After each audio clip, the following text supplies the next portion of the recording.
Hi, marketers. This is Dot, and welcome to the Marketing Leadership Podcast. With me here is Sam Donin, co-owner at WebChoice and founder of the Business Growth Show podcast. We will discuss B2B SEO strategies for websites and demand captures. I know you guys are ready, so let's get it. Sam, it's an honor having you on this episode. How are you doing? Yeah, appreciate it, Dots. Doing well, man. Looking forward to the conversation and getting stuck in. Yeah, absolutely. And I will get you stuck in right now. Do you want to tell us a bit about yourself, your background, your role? How did you get to the zenith of B2B SEO? Yeah, sure thing. So I've been messing around with websites, SEO, B2B marketing, probably for the last nearly 12, 13 years or so. And to cut a long story fairly short, I worked at a web agency where I started off as a kind of jack of all trades. So did a little bit of sales, did a little bit of project management, got involved in some website builds, like building out the wireframes, working with design teams, working with development teams, doing client account management, testing websites, and then later on, eventually getting stuck into SEO. And then my real passion comes with kind of working with B2B businesses, usually in the tech or service space, mainly because our own business is quite similar when it comes to our business would flop, right, if we didn't get a steady flow of kind of qualified inquiries coming inbound through our website. So as we rely on that, one of the funnest parts of my job is doing similar for tech companies, service-based companies, and B2B sphere. So yeah, that's a big part of what I do, kind of results-driven kind of B2B SEO, also looking at websites that aren't perhaps converting as well as companies hoped and kind of getting under the bonnet of their messaging, design, user experience, and kind of conversion side of things. And then also I work with quite a lot of B2B companies on their go-to-market, so advising them on relevant B2B marketing strategies that are going to hook in their ideal client personas and kind of ramp up inbound. So that's a shortened version of kind of my day-to-day. And then like you mentioned at the start, I also run a podcast called Business Growth Show, a bit like this, where we interview kind of B2B marketing practitioners and also do solo episodes around kind of SEO websites and B2B marketing. Yeah, absolutely. I am a huge fan of your podcast, which is why which is how I found you in the first place. So, keep the good work, as they would say. But with some question regards to your service and what you do. And of course, I could relate to the early days of being a generalist, which are always very annoying and stressful. Not until you become a specialist and then you really, enjoy what you do on a day-to-day. But in terms of your work, do you only focus on SaaS companies for B2B or just B2B in general? Maybe with some decent size, I don't know, Series A, Series D, however you guys classify those. Yeah. It varies a fair bit, right? Like, so when we first started, we'd pretty much take on board any client, be it Yeah. B2C, be it B2B, be it a mixture of the two. But then, as many companies do, they narrow down, usually based on stress and hard work and finding out kind of these prospects aren't the best fit for us. We're not maybe the best fit for them because we're perhaps not delivering what they want. We perhaps don't understand those sectors quite as well. So eventually kind of narrowed down to B2B. So these days, I try to work mainly with B2B tech companies because that's kind of the companies we enjoy working with, we can drive the best results for, and we really understand kind of their model of how their teams are set up in terms of their go-to-market, their sales teams, their marketing teams, and how we can help them. But we work with quite a few service companies as well, as some of those are set up in similar motions. So it's usually a lot of tech, but then the odd service company that we kind of speak to as well. And in terms of funding level, we don't have a set thing where we'll work with only seed-based or Series A or Series B. There's a bit of variety in who we take on. Oh, okay. That's good. Very hands-on as well. Since you've got some, experience in the go-to-market phase, although I believe that go-to-market is also meant for B2C, but that's another topic for another episode, or D2C. But I would suspect that you have been thinking about the idea of brand building for B2B, because I guess from my learning, B2B is always like performance based. There is brand and performance. So heavy on the performance side. Uh, but do you have any experience on the brand side? Are there ways that you've used brand strategies that are maybe SEO focused, maybe not SEO focused, but if you've got some SEO stories, that would be great. But have you got any brand marketing style tactics that you used to grow brand equity for different brands, or is it all just performance marketing? Kind of. I mean, like you say, a lot of the work we do on that front is SEO based. I think a misconception around SEO is that it's only for rankings and traffic. Mm. But when it's done strategically, i.e., when the individuals or company undertaking your SEO kind of really understands your business inside out, and they understand kind of the client profile you're going after, they understand the problems and frustrations and issues that you fix, they understand the value, the results you bring to the table, how you improve kind of people's lives, improve the jobs they got to get done. Um, You know the job to be done. That's good. I know a little. And yeah, when you get kind of under the skin of businesses and you realize these things, SEO becomes a bit more detailed. Obviously, I'm biased because I run a B2B SEO team, Yeah, of course. but Why not? I think, like I say, a common misconception with SEO is that it's just traffic and kind of website rankings on Google search, which it is, but it's a bit more because Yeah. many B2B companies are running kind of various channels to acquire customers. So maybe they've got an outbound sales team doing calling and email. Maybe they're doing some demand gen. So maybe they're doing like LinkedIn organic posting with their team, maybe some LinkedIn paid ads to kind of get awareness to cold audiences. Maybe they're running a podcast. Maybe they're doing kind of Google AdWords, email marketing, and several other channels. So the thing that's kind of not always considered with SEO is that if your company is constantly seen at the top of organic search results when prospects are searching for, maybe they directly need your help now, so they're searching for exactly what you offer. Maybe they're comparing you to other vendors or looking for vendor alternatives. Maybe they're looking for questions around your niche, or maybe they're looking for problems you solve. Subliminally, if I could say that word right, I got if you. I got you. if prospects constantly see you top of organic search results for all those different kind of type of searches, it's building confidence, it's building trust, it's building brand equity, and it's also strengthening the other channels. So if you're running outbound sales, if you're doing demand gen plays, if you're doing other ads, if you're running podcast, it's going to kind of build trust and kind of strengthen those other go-to markets, as well as driving inbound through the traffic that comes to your website that gets converted. So that's one way. But then Mm, SEO aside, obviously LinkedIn is a big one for B2B.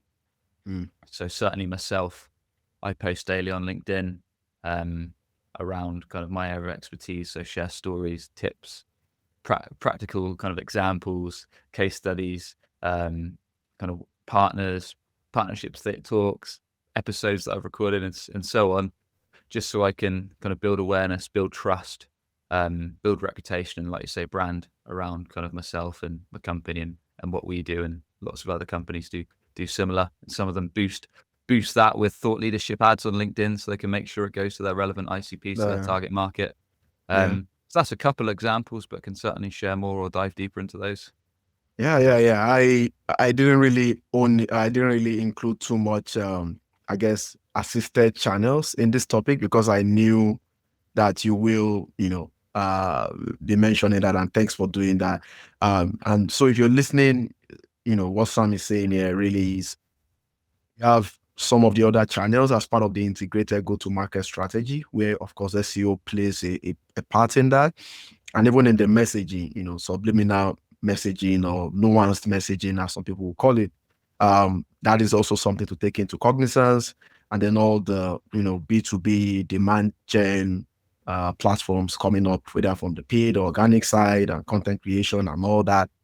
But also, I guess, just thinking about it now, there are other kinds of SEO practices that are brand generated, like entity SEO, for example, right? An entity is like a brand in a way. So Just to add to that, really about that. And thanks for sharing that. So we're still diving deep into all this. And I guess you may have answered the question in the other uh in the previous question, but let's see. It's the age of zero click. Zero click everything, dark everything, right? Not just it's this dark dark email, dark SEO, dark social. Legends like Chris Walker talk about the dark social a lot, but there are more darks coming up. So I think it was the founder of Databox. I can't remember his name right now. That was talking about the Google search results working like ChatGPT in terms of showing less clicks and showing answers to questions and things like that. Is that something you've been studying? What are your, I guess, optimization ideas really, really gas to that? Like, what are some of the things that you think our listeners can maybe copy or start to think about in optimizing for this new search result? Sure. So Google are rolling out something called SGE soon, which is What does that? What was the? Yeah, go ahead. search generative experience, which is Oh, essentially exactly what you said there. So what that means is in the coming weeks and months, when they slowly roll it out, is they're going to bring out zero-click content. So when you do a search on Google, that might be how to do something, I don't know, how to get ripped in 6 weeks, or how to improve conversions on my website, quite yeah. top of the funnel, early stage questions, Mm, rather than the traditional type it in, do the Google search, then trawl through 10 or so links, click on a few articles, and eventually get the information you need. They're going to give an instant above the fold before you need to scroll mm, panel. mm, It'll be an AI generated SGE answer to your question. So this is going to impact SEO quite a lot because companies indeed. that kind of went big on top of funnel articles to address kind of questions, queries, and those kind of problems might be impacted a lot, as in they might lose quite a lot of traffic to their site. That said, it looks like there still will be some supporting links. So I believe Google will have kind of a couple supporting blog articles in that top AI section above the fold. So the best kind of most useful quality content, i.e., at the end of December last year, Google rolled out something called EEAT, which is a Mm, framework to follow for your content on your pages called Experience, Expertise, Authority, Trust. So mm, pages that really demonstrate all those qualities still have a chance to rank in that top AI generated section. And then you'll yeah. still have the traditional results below, right? So you'll still have a chance to get a click through there, but it'll just be slightly lessened. So what I'd encourage B2B companies that want to take SEO seriously as a kind of inbound lead revenue demo driver is to, rather than go all in on top of the funnel content, and when I say top of the funnel, I mean like people searching for questions, queries, problems, and that kind of stuff, Mm, start from the bottom up. So start with the prospects that are directly searching for your service, offer, solution right now. So if mhm. you sell like sales enablement software or proposal tools, that might be best proposal tool software or best proposal tool company, that kind of stuff, where someone's quite literally searching for your offer now. So kind of make sure you go all in on those kind of terms for the people that are in market. Then consider, if you're in SaaS, like looking at alternative terms like company A versus company B, or if you're in the proposal game, it might be PandaDoc alternatives, those kind of thing. And Jeez, okay. then look at your top of funnel content, because if you're going all in on top of funnel content right now, you might be punished when Google roll out SGE, when they start putting the AI results, because some of that will just be answered straight away for those simple queries. And some blog posts that are kind of quite light, just general answers to questions, might get kind of pushed back with this SGE AI result. Wow, wow. That is interesting, very useful. I will be asking my team to take a clip of that because you might be shaking a lot of tables there. So and that's good to learn, even from my perspective as well. Now we have to look at what the funnel looks like, comparing affinity to in market and sorry, Panda Doc. That was just an example. So um that's a good one. Okay. Um Now when it comes to the audience side, you've given a little hint on that up till now. I'd like you to maybe dive a little bit deeper into that. I don't want us to discuss too much of keyword research in here. Folks like Rand Fishkin, we had him on this podcast, said those who start content strategies with keywords are doing it wrong. We know that. So we don't want to discuss too much of keywords. But what I want to really learn from you is, from a B2B SEO perspective, are there other, I guess, marketing intelligence sources that you use in a way such that they're able to find topics that people are interested in, or at some life cycle stage or decision making process, but with that there is some level of audience size behind them. Here's the reason why I'm asking. As you know very well, in the B2B marketing space, which I would also call revenue marketing, there is a lot with the establishing your TAM, total addressable market, and using Yep. data enrichment for that. Now, that is very common in the ad space, but I know it's also common in the SEO space.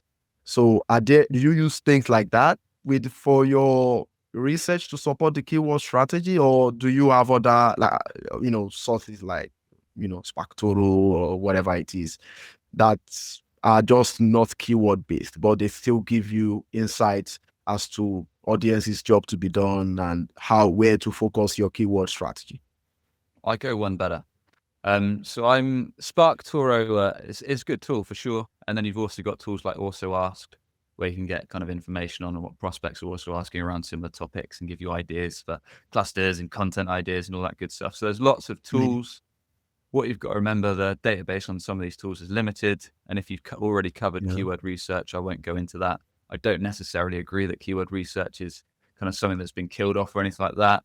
Although Rand Fishkin is a legend, I'm not necessarily going to agree with everything he said, but we'll save that for another day.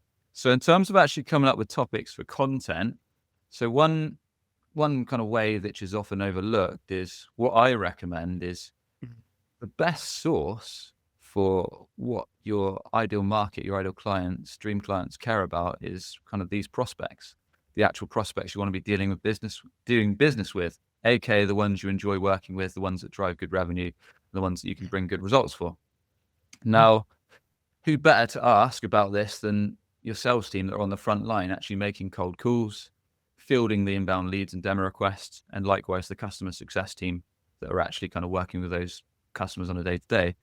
So one thing I often suggest to fuel a content engine is to kind of organize once a month some beers or a meal or whatever you want to do with these guys, and then say, look, during this hour and a half, let's thrash out a list of what are the juicy, most common problems, bleeding neck frustrations that these prospects are bringing to us day to day. Let's make a list and kind of note down which are the ones that are constantly coming up.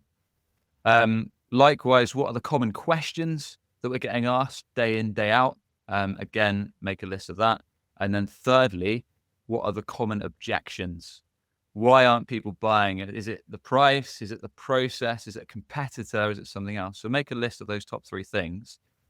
Then take those nuggets and build content to directly address it. So you might start with a long form piece of content, maybe a dedicated video episode or podcast episode, however you want to field it.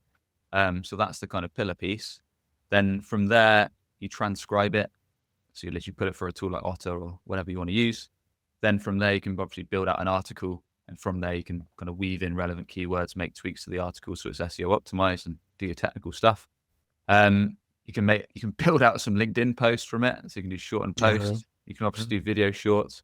So from that one big piece of content that might be a video episode for YouTube or a podcast or both, you can get a whole bunch of content. Now, these queries that I've mentioned, so these questions that you're getting, these problems that they're facing, or these objections, when you run it through a tool like Ahrefs or SEMrush, it might have 10 to 20 searches a month. It might have 0, but that doesn't matter. Those tools are running off historical data.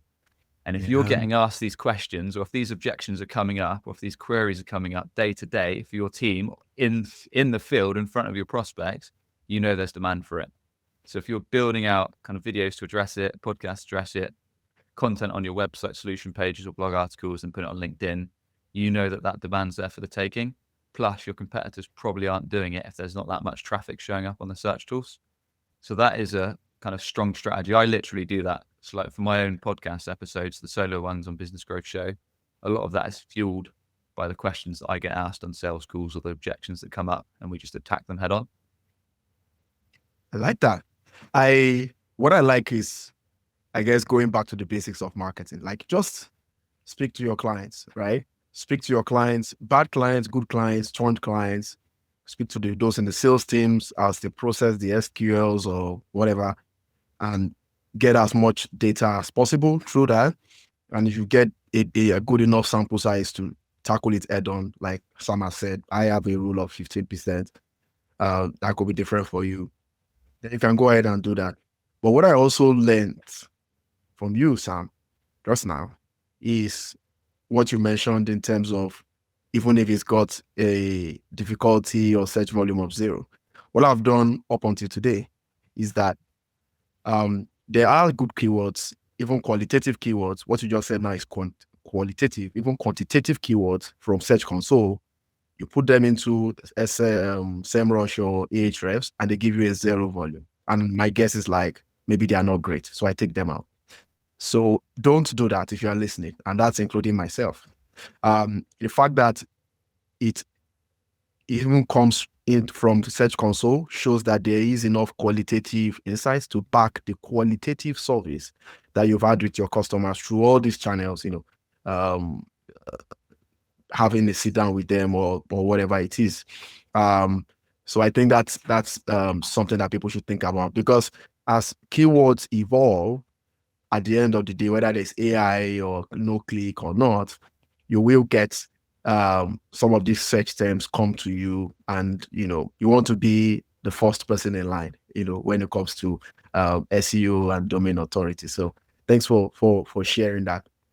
Yeah, Go ahead. If you want to add something. I was just going to say, to give the audience a slightly different angle on that as well, I'm not saying that high volume traffic keywords are bad, but if you flip, like, this is a super common example, like if you search for something super high traffic like CRM, most likely it's going to be HubSpot, Salesforce, and the monsters of the industry in your top few organic listings. And Too short-tailed too, actually.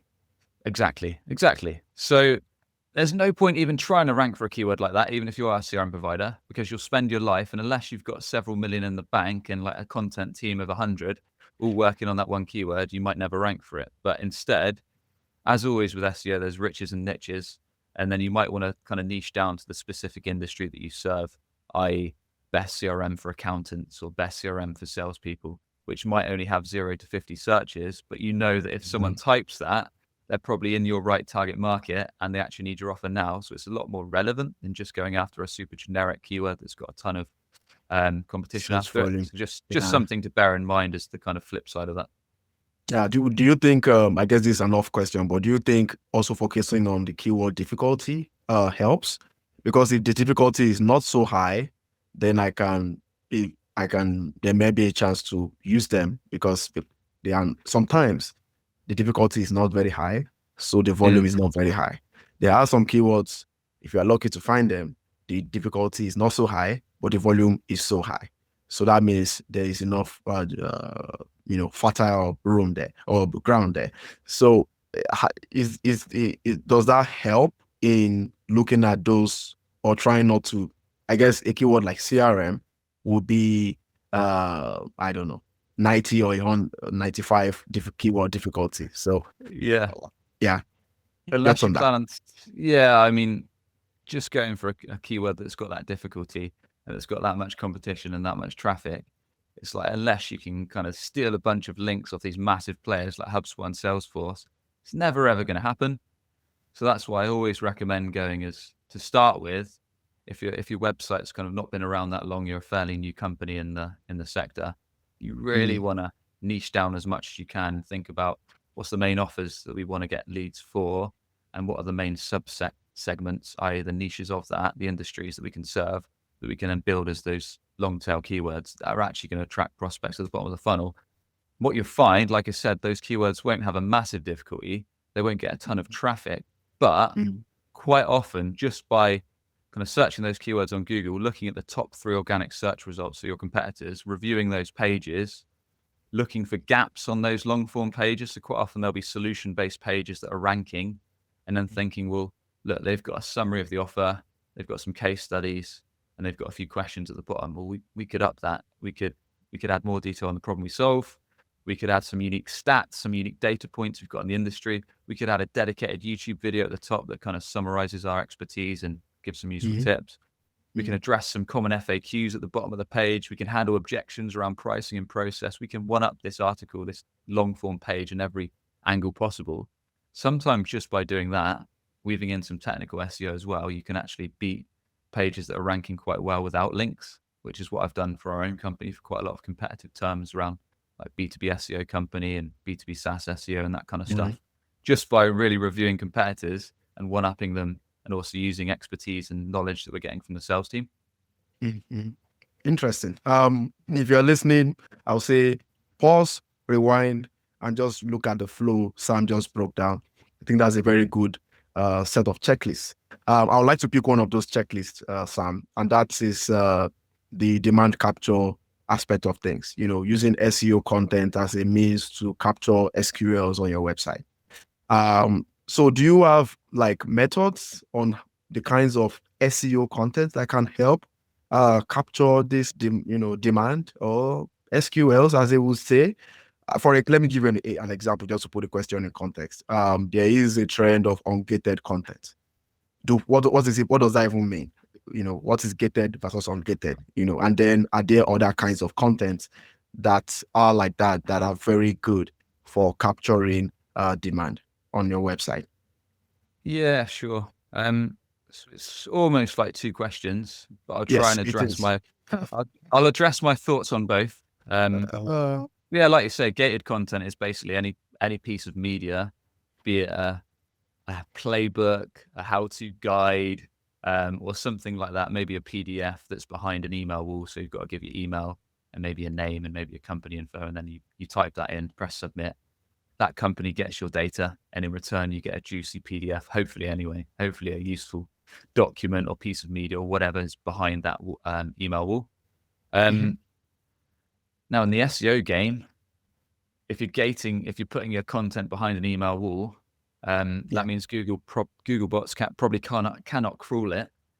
So it's more than likely hindering your SEO progress. I do think there's... Why is that, if I may ask? Yeah. So basically because Google bots can't crawl it because it's behind a kind of gated wall, and usually that piece of media that you're putting your email for is in it's not in a web page format, right? You're getting it probably as like a PDF that you download, or maybe it sends you to a separate platform or whatever it may be. So that's something to consider.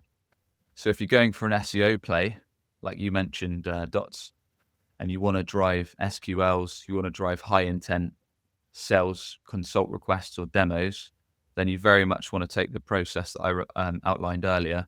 So you really want to think, what is a prospect searching when they want to speak to sales right here, right now?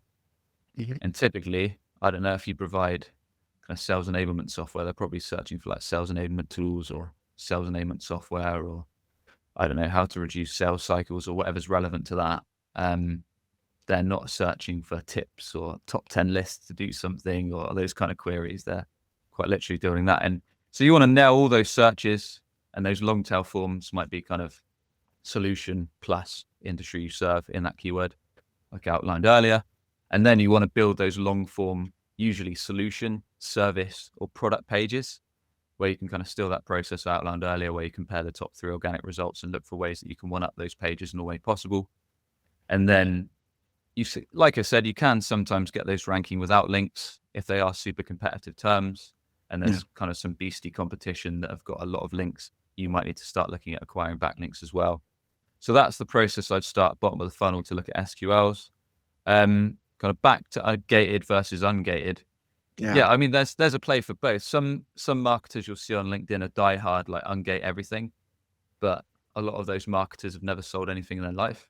And they're just preaching a lot of those marketers are just preaching what they've heard Chris Walker or some other marketing celebrity here, with no real experience of doing it. So my thoughts is, don't gate everything, but if you've got something that you really want to capture emails for and then do some kind of nurture play, you better make damn sure that that piece of content's worth it. So like in my case, I made a B2B SEO playbook and a B2B website playbook that I used to sell for like 20 Mm. bucks each, sold a bunch of them, and then thought, oh, screw it, let's just make it free. Then every now Yeah. and then on my LinkedIn post, I'll just put PS, like comments below, there's a guide that you can download in return for your email. Yeah. So you've got to prove that that piece of media, whether it's a playbook, a guide, a video series, is actually worth something that people would pay for. And if so, then I think you can put it behind a paywall. And if you want to run ads to it, fine. But otherwise, it's probably not worth putting it behind a gate, especially if you want to do an SEO play with it. One thing I've learned from you so far is, and I think people should learn as well, is we are heavily in the knowledge economy right now. It's crazy. There was a survey that was released just this morning, depending on when you are listening or when this episode comes out, that says podcast listeners in the US has risen to 65% from 50%. So that means there's just so much knowledge out there.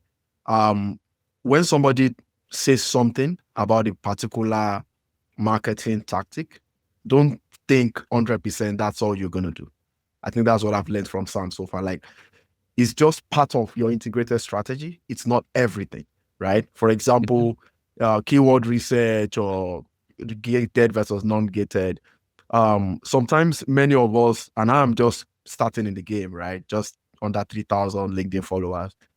We try to speak as if this is the way to follow. Ignore everything else that you've heard. No, that's not the way it works. You always want to pick these things one by one, depending on what works for you, and split test and use your own data to determine the single point or course correction that you want to take. So I just wanted to put in that inspirational advice there. Okay, to the episode now.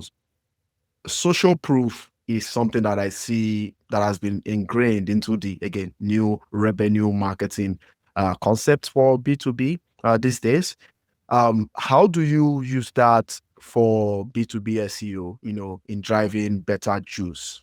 How does that work? What are some of the strategic ideas that we could learn? Yeah. I suppose there's a few ways, and it's a mix between actually helping your SEO, i.e. helping pages on your website rank better in organic search. But then the second part of it is your website itself. So when someone lands on, be it the relevant solution, service, offer, comparison, or other page, big part of social proof, the whole point of it is to build trust, to convince that prospect that you're someone who's trustworthy, can deliver a credible job, can get the results they hope for, based upon other customers, clients, companies you've helped, right? Yeah.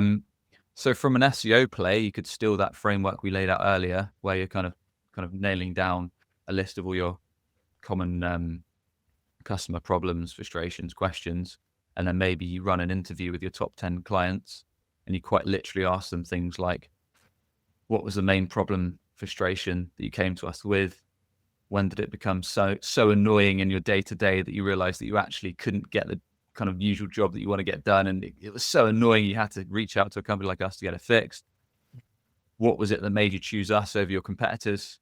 How was it like working with us? Like, what results have we brought to the table? Those kind of key questions that kind of uncover the problem, frustrations, the issues, why they chose to work with you, kind of the results. Like, if you record a session like that with your clients, then that's a really good testimonial video that you can put on your website and also drive ads to, like on LinkedIn and similar. And that can also play a bit if you put like an embedded YouTube video on the page on your website, that can have an SEO play. And then likewise, I mean, with websites, there's so many different ways that you can utilize social proof. I.e. the classic is on the homepage in the hero area, you've got like brands worked with. Then underneath, you might have some testimonial videos, like a logo slider and all that kind of stuff. So really, it's thinking about what's relevant for the page and what you're talking about. I.e., if you're on a pricing page, then someone wants to quickly check that your prices for your 3 tiers maybe are within budget. They maybe have some questions there. So you might have an FAQ section that says kind of, what do you integrate with? How long does the setup take? Will I get a dedicated account manager? Why are you guys so expensive compared to competitors? Then you might have like a relevant customer video testimonial, like I just outlined there. Then you might have a slider with some kind of more static testimonial. So it's thinking about what's tailored and what's relevant to what you're talking about, and then weaving in social proof that actually hits the mark for the page. Yeah, that makes sense. So from a do you have like backlinking ideas as well? Those ones are mainly I don't know, on on page or digital experience. And I like that because that's always a good place to start. But do you have some that are maybe backlink oriented? Yeah. So tips to build backlinks. Yeah. From using social proof as the whether it's the content or something like that. Oh yes. If you want to use social proof as a backlink, then the best one I can recommend is so like I say, backlinks are going to be useful especially when you want to rank for competitive search terms. There's a lot of other competitors in your space trying to rank for queries. So a good one that I often recommend is actually what we're doing now, so podcasting. So a nice one to do is there's a website called Chartable. That's chartable.com. Go onto that site. Then you can filter it to your location, like US, UK, whatever. You can filter it down to an industry, like, I don't know, marketing, technology, media, whatever your industry is. Click on the listing, choose Apple or Spotify, and then from there you get the top 50, top 100 podcast in that niche. And it will tell you what their podcast's called. It will tell you the host.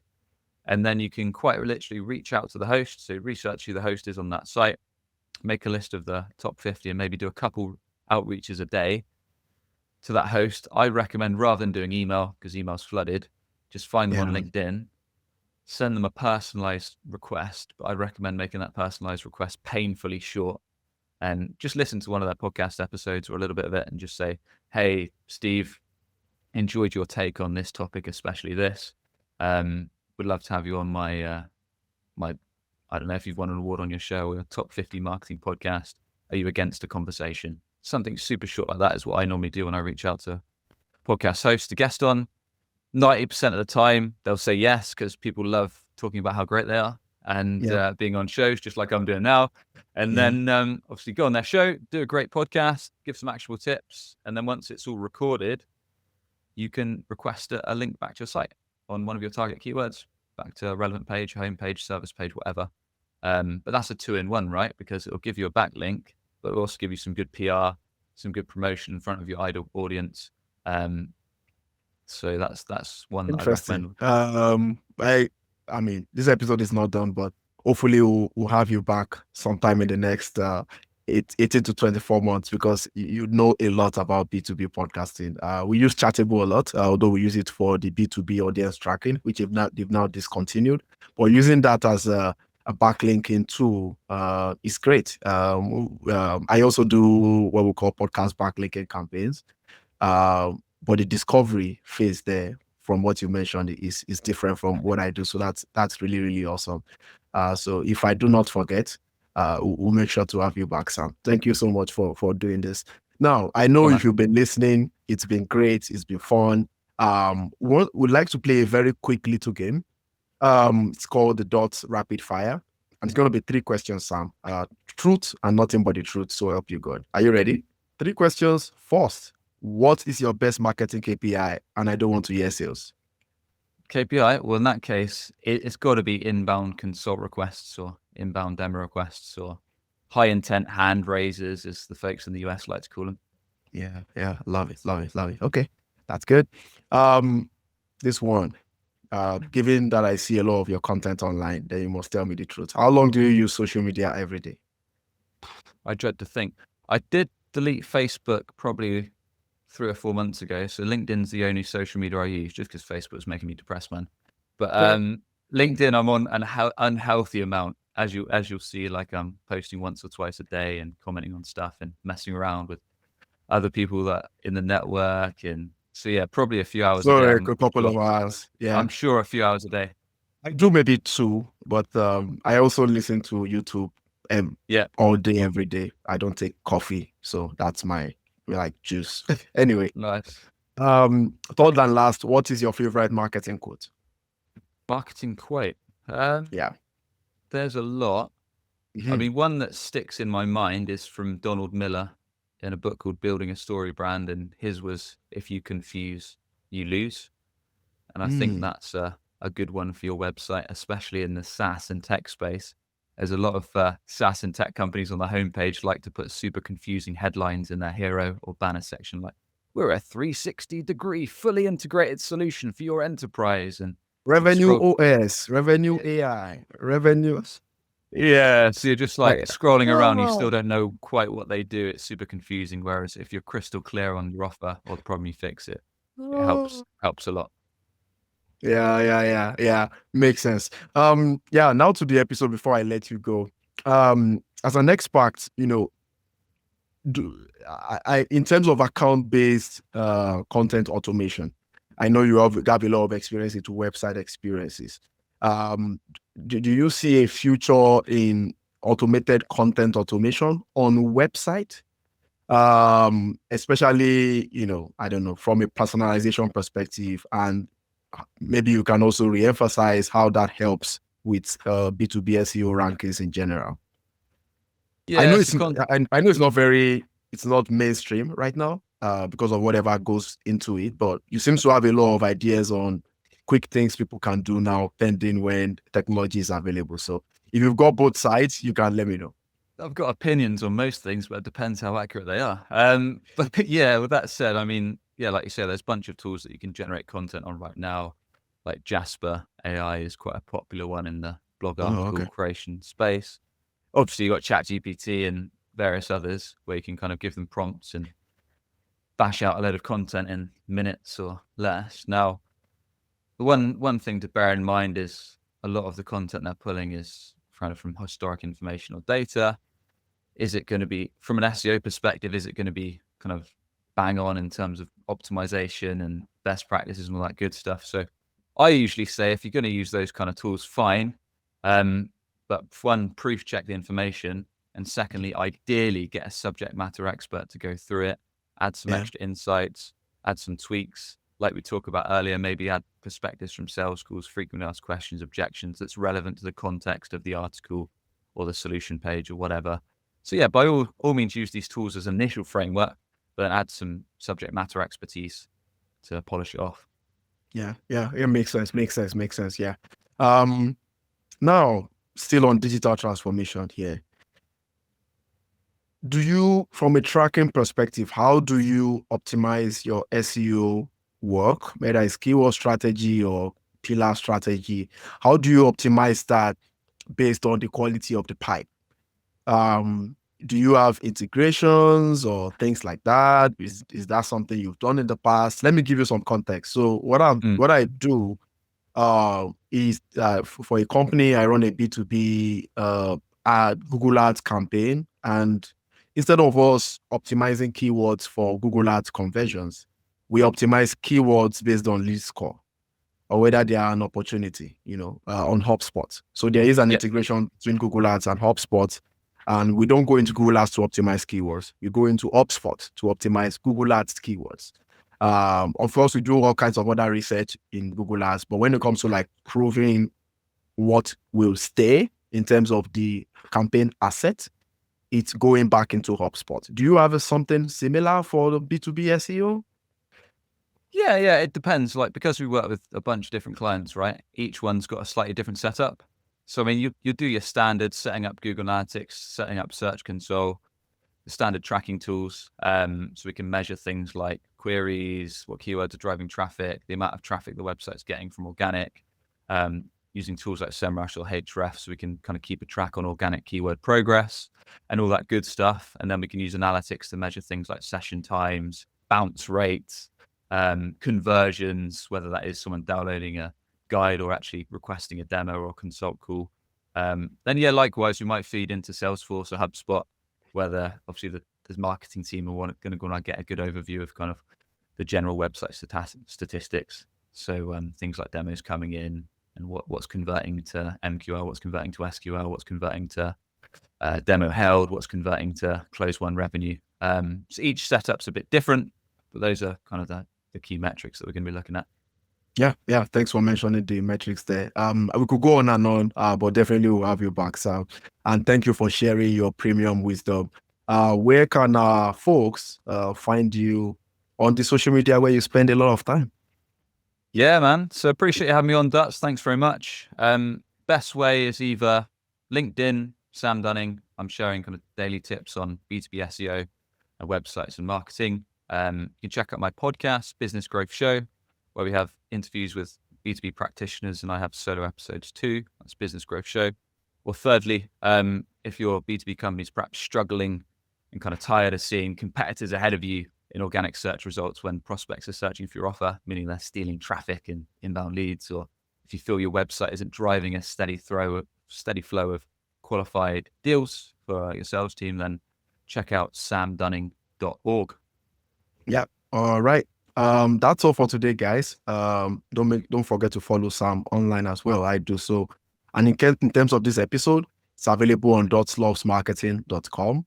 Don't forget to also subscribe to my podcast, The Marketing Leadership, on Apple, Spotify, and YouTube. Till next episode, connect the dots.